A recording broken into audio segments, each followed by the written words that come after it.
The prologue of The Dead Don't Sleep thrusts the reader into the heart of the Vietnam War in 1968, setting the stage for the supernatural horror that unfolds decades later. The scene opens with a small squad of American soldiers, Frank, Bill, and Artie among them, moving cautiously through the dense, oppressive jungle. The air is thick with the stench of damp earth and decay, the sounds of distant gunfire and rustling foliage heightening the tension. These men are battle-hardened, but weary, their nerves frayed from months of combat and the unseen terrors of guerrilla warfare. While on patrol, they stumble upon something unexpected, an ancient, crumbling temple hidden beneath the tangled vines and shadows of the jungle. The structure is clearly old, its stone walls covered in strange, unsettling carvings that seem to pulse with an unnatural energy. Despite their unease, curiosity drives them inside. The air within is stale and heavy, as if the temple itself is holding its breath. At the center of the ruins, they find an ornate dagger resting on an altar, its blade etched with the same eerie symbols as the walls. The weapon seems to call to them, its presence both alluring and deeply wrong. Frank, perhaps sensing its significance, or simply drawn by the allure of a war trophy, takes it. The moment the dagger is removed, the atmosphere shifts. A cold wind rushes through the temple, and the distant echoes of war are replaced by something far more terrifying, the sound of movement in the darkness. Before they can react, the dead rise. Vietnamese soldiers, men they may have killed in battle, emerge from the shadows, their bodies rotting but animated by a malevolent force. Their eyes are hollow, their movements jerky yet relentless. The Americans open fire, but the undead do not fall. Bullets tear through decayed flesh, but the corpses keep coming. The men fight desperately, their training the only thing keeping them alive as they retreat through the jungle, the dead pursuing them with unnatural hunger. Somehow they escape, but the horror of that night lingers. In the aftermath, shaken and bloodied, the soldiers make a pact. They will never speak of what they saw. The dagger, now in Frank's possession, becomes a forbidden secret, a cursed relic they hope to forget. But as the story unfolds, it becomes clear that the dead have not forgotten them. This prologue is crucial. It establishes the supernatural curse that drives the entire narrative, while also revealing the deep trauma and guilt carried by the protagonists. The temple, the dagger, and the undead attackers are not just elements of horror. They symbolize the war's lingering scars, the sins of the past that refuse to stay buried. The scene's tone is visceral and claustrophobic, blending war fiction with supernatural terror, setting up the dread that will follow the characters into their later lives. Years after the horrors of Vietnam, the story shifts to a quiet, isolated cabin deep in the woods, a place where Frank, now a reclusive and haunted writer, has chosen to live far from the world.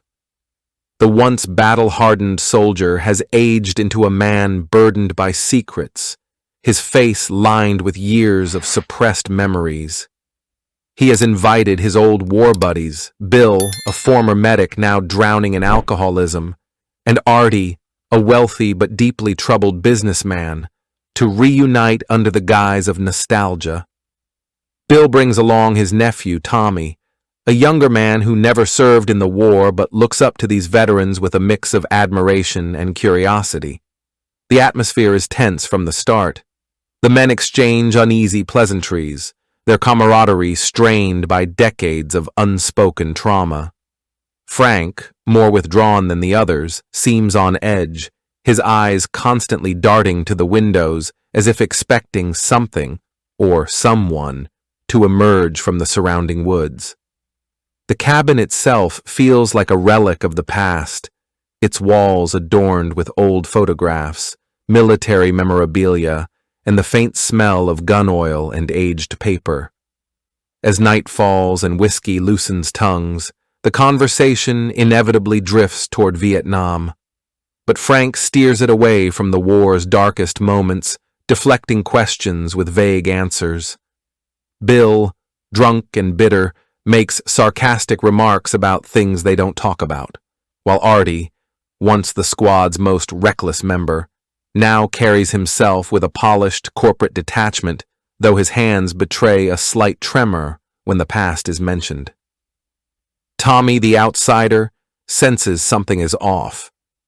He notices how Frank keeps a loaded rifle near the door, how the older men flinch at sudden noises. When he asks innocently about their service, the room goes quiet. Frank finally mutters, "Some things follow you home." Then, as the wind howls outside, a branch snaps against the cabin's roof. Too loud, too deliberate. The veterans freeze. Their reactions are instantaneous, muscle memory from a war they never truly left. Frank grabs his rifle. Bill's hands, once steady enough to stitch wounds on the battlefield, shake as he reaches for a bottle.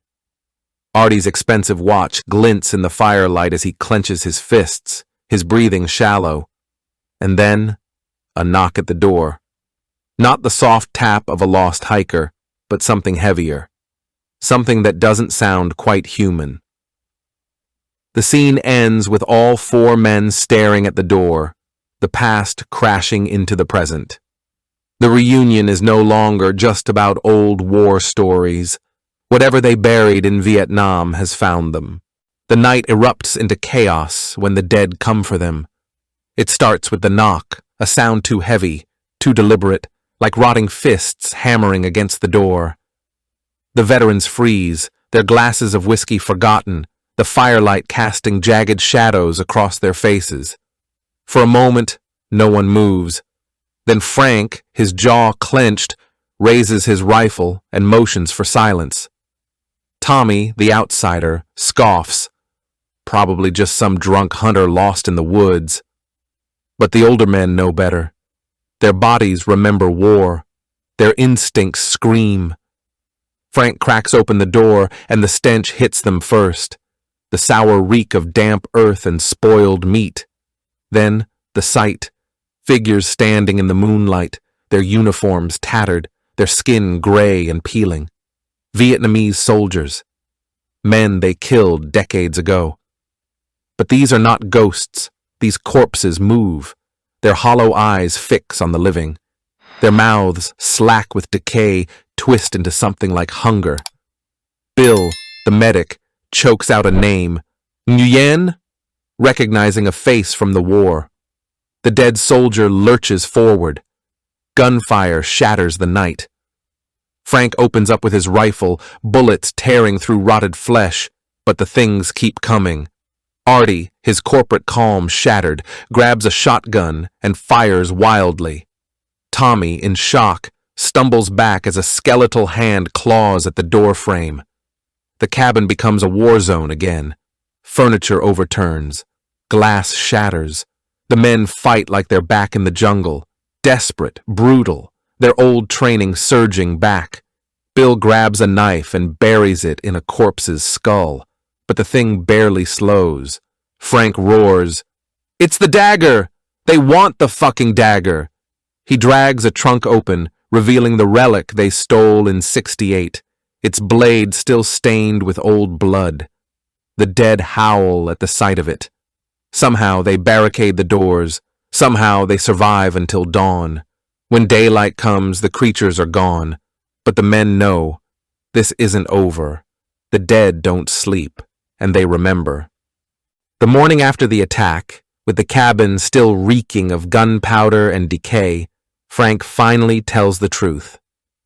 The dagger isn't just a war trophy, it's a key to something far older, far darker. As dawn light filters through the bullet-riddled curtains, the men gather around the fireplace, their hands shaking not from the cold, but from the realization that the horrors of Vietnam never truly ended. Frank pulls the dagger from its hiding place. its jagged edge catching the light like a serpent's tooth. The moment it touches his palm, his eyes glaze over, not with memory, but with reliving.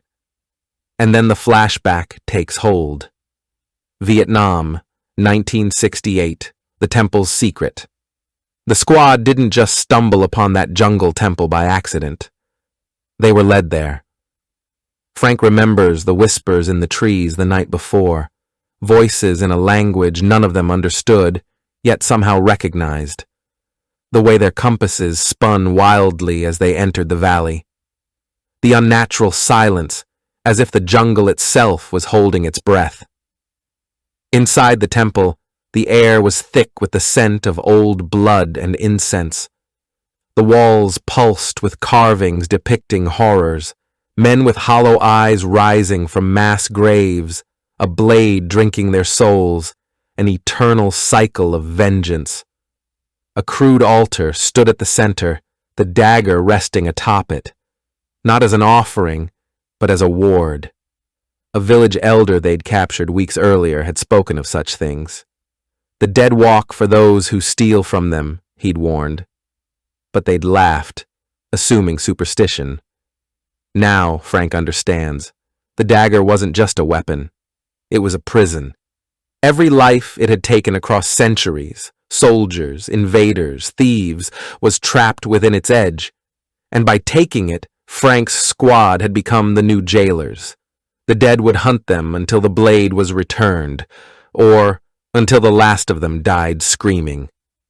Back in the present, a debt unpaid.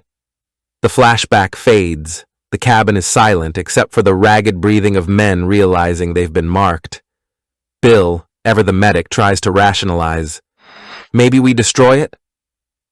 Melt it down? Frank shakes his head. He's tried. Fire won't touch it. Hammers shatter against it. Even burying it just made the earth sick. Crops withered. Animals fled. Artie, his expensive shirt stained with sweat, asks the question they're all avoiding. Why now? Why wait 40 fucking years? Frank's answer chills them. Because we're old. Because we're weak. And the dead, they're patient. The dagger lies between them on the rough-hewn cabin table, its blade glinting dully in the firelight like a venomous snake coiled to strike. The air is thick with the acrid stench of gunpowder and sweat, the men's faces gaunt in the flickering shadows. This is no longer a reunion, it's a war council.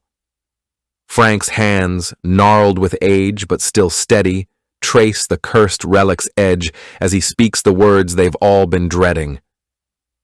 We have to take it back. Bill's whiskey bottle hits the floor with a crash. Bullshit! You want us to go back there? After all these years? His medic's mind races, logistics, passports, their failing bodies. But deeper still, the terror of facing those jungles again, this time hunted by what they'd once left behind. Artie laughs, a sharp, hollow sound. I have a board meeting next Thursday. But the joke falls flat. His Rolex glints, a stark reminder that money can't buy their way out of this. Tommy, the outsider, leans forward. Why not just leave it somewhere? Toss it in the ocean? Frank's eyes darken. He tells them about the summer he tried exactly that. Drove to the Atlantic, hurled the dagger into the waves. That night, he woke to the sound of wet footprints on his porch. By dawn, dead fish lined the shore for miles, their bellies slit open in perfect imitation of wartime atrocities. It wants to go home, Frank murmurs, and it'll keep killing until we take it. A silence falls. The fire pops. Somewhere outside, an owl screams like a dying man. Then Artie does something unexpected. He reaches for the dagger. The moment his fingers touch it, he convulses. A vision assaults him. The temple, not ruined, but whole.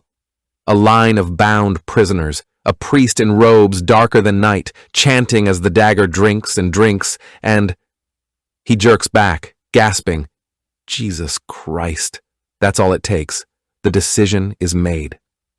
The flight to Hanoi is a silent one. Frank sits stiffly in his seat, his knuckles white around the armrests, not from fear of flying, but from the slow, creeping dread of returning to a country that has haunted his dreams for decades. Bill nurses a miniature whiskey, his hands trembling too much to pour it cleanly. Artie stares out the window at the clouds below, his usual veneer of control fractured by the occasional twitch near his left eye. Only Tommy seems unaffected, flipping through a travel guide with morbid curiosity, unaware of the true horror they're walking into. When they land, the air is thick with humidity and the scent of motorbike exhaust, a far cry from the jungle rot they remember. But the moment they step outside the airport, the past rushes back. A street vendor's call sounds like a shouted order. A backfiring truck makes them all flinch. They hire a guide, a young Vietnamese man named Lin, who speaks perfect English and regards the aging Americans with polite curiosity. When Frank shows him a hand-drawn map of the area near the old temple, Lin's smile fades. This place, people say it's cursed. Even the VC wouldn't go there. But they press on, traveling by jeep into the highlands, where the roads dissolve into dirt paths and the jungle looms like a living wall. As they trek deeper, the men's memories surge forward, unbidden. Bill sees phantom medics carrying bloodied stretchers, hears the screams of men he couldn't save. Artie keeps checking his phone, as if hoping for a distraction, but the screen only reflects the faces of villagers he once terrorized. Frank walks with grim determination, but his breath hitches when they pass a crumbling bunker, the same one where his best friend bled out in his arms. Tommy, sensing their distress, tries to lighten the mood. "You guys ever think about coming back before this?" The silence is answer enough. That night, they make camp near a river. Lin warns them not to wander. The forest remembers. But the men are drawn to the water's edge, and that's when the first ghost appears. Not a rotting corpse like the ones that attacked the cabin, but a translucent figure, a young Vietnamese girl in a torn ao dai, standing knee-deep in the river.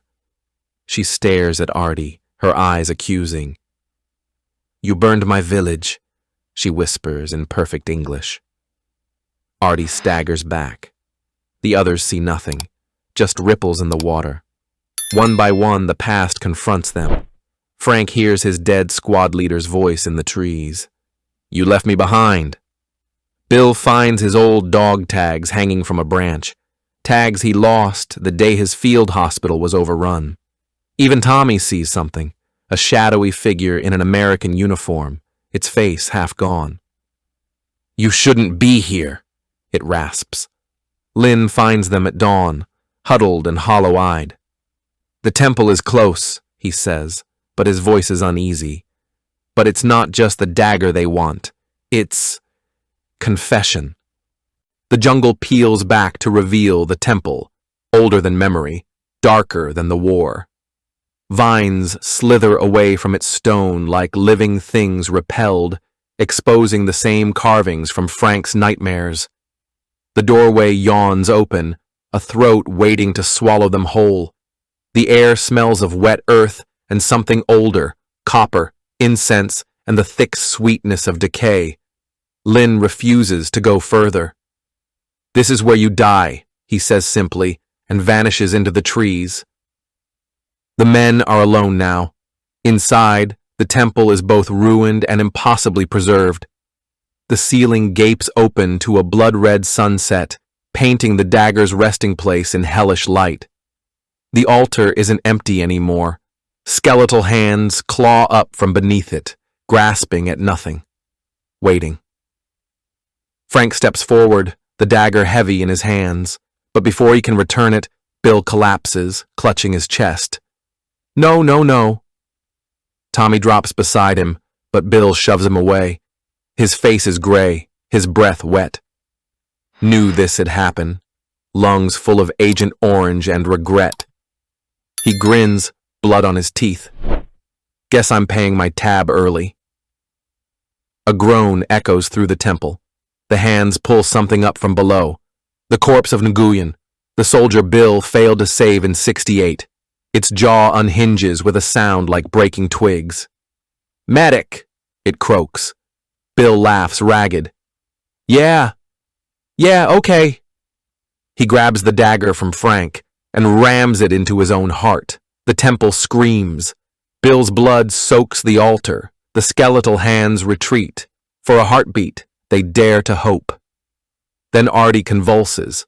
The ghost girl from the river steps from his mouth, her tiny fingers pushing past his lips as she unspools from his lungs. You promised we'd be safe, she whispers. Artie's Rolex explodes as his wrist twists backward. His shrieks don't sound human. Frank tries to help, but the dagger flies from Bill's chest into the altar, where Nguyen now stands, whole and smiling. One more, he says. Tommy realizes first, it's not enough. It wants all of us. Frank meets Tommy's eyes. There's no fear now, just a soldier's clarity. Take the dagger home, he says. Bury it with my... Nguyen's hand punches through Frank's ribs from behind. No more bargains. The last thing Frank sees is Tommy running, not away, but deeper into the temple, toward a second altar no one noticed before. Then, the darkness takes him.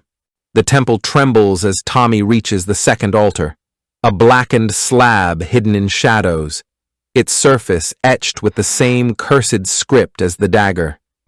The air hums with a sound like chanting, though no living soul remains to speak the words. Frank's blood seeps through the cracks in the stone floor, his body broken but still breathing in shallow, wet gasps. Artie is gone. Only his empty shoes remain, the leather split as if something burst out from within. Bill's corpse lies pale and still, the dagger no longer in his chest but now embedded in the altar, its blade pulsing like a living thing. And then, silence. The hands retreat beneath the stone, the whispers fade. The temple exhales, its hunger momentarily sated. The curse is lifted, but the price is far worse than they imagined. The dagger is still there, lodged in the altar. But when Tommy reaches for it, the blade crumbles to dust in his fingers.